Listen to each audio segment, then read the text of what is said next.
है सब जानते हैं।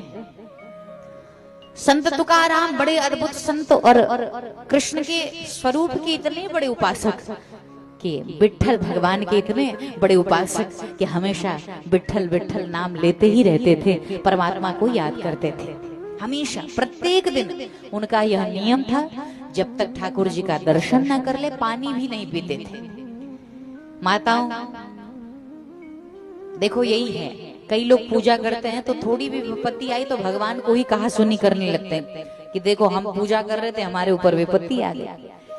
लेकिन संत तुकाराम पीलिया रोग से ग्रसित हो गए।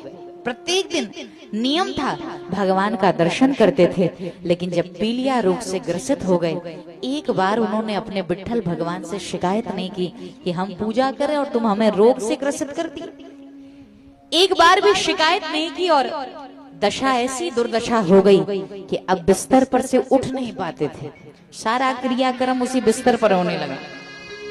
साक्षात परम पिता परमात्मा भगवान श्री कृष्ण धराधाम पर आए, मंदिर में आए, संग में राधा रानी को लेकर के आए। भगवान आए हैं यह सूचना जब मिली तो अनेक अमलात्मा महात्मा विमलात्मा ऋषि मुनि साधु संत जोगी ध्यानी ज्ञानी दुनिया भर के जितने भगत हैं सब आकर के भीड़ लगा करके खड़े हो गए, दर्शन करने लगे। पर आश्चर्य की बात यह है कि बड़े बड़े ज्ञानी सामने खड़े हैं, लेकिन भगवान की दृष्टि चंचल है। भगवान कभी इधर देख रहे, भगवान कभी उधर देख रहे, भगवान कभी उधर देख रहे, उधर देख रहे, इधर उधर इधर उधर। और जब इधर उधर बार बार देख रहे तो बगल में खड़ी हैं राधा जी। राधिका जी ने कहा, भगवान तुम्हारी आंखें इतनी चंचल है और तुम्हारे सामने दुनिया भर के बड़े भक्त विद्वान भक्त खड़े हैं, फिर भी तुम्हारे नेत्र चंचल है, क्या ढूंढ रहे हो? आंखें इतनी चंचल है कि मैं समझ सकती हूँ कि आप किसी और को ढूंढ रहे हैं, आप किसी और को देखना चाहते हैं। तो भगवान ने कहा, राधा सब तो दर्शन करने आए, लेकिन मेरा भक्त तुकाराम नहीं आया। मेरा भक्त तुकाराम दर्शन करने नहीं आया, और ये मेरी जो आंखें हैं ये उसी को देखने के लिए व्याकुल हैं। मेरी आंखें मेरे भक्त तुकाराम को देखने के लिए व्यथित हैं। भगवान तो सब जानते हैं, अंतर्यामी हैं, लेकिन फिर भी ये सब लीलाएं हैं।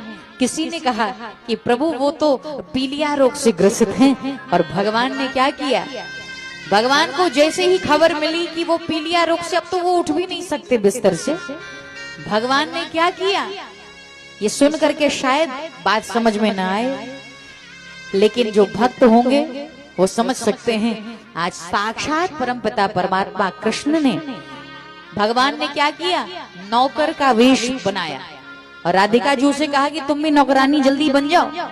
और राधा जी नौकरानी बन गई और दोनों नौकर नौकरानी का वेश धारण करके संत तुकाराम के घर गए, कुटिया में गए, और 1 महीने तक इतनी सेवा की, इतनी पूरी तरह से सेवा की, और हर दृष्टि से सेवा करने के पश्चात 1 महीने बाद, और जिसकी सेवा भगवान नहीं करे तो वो आदमी स्वस्थ नहीं होगा तो क्या होगा, और 1 महीने बाद तुकाराम स्वस्थ हो गए।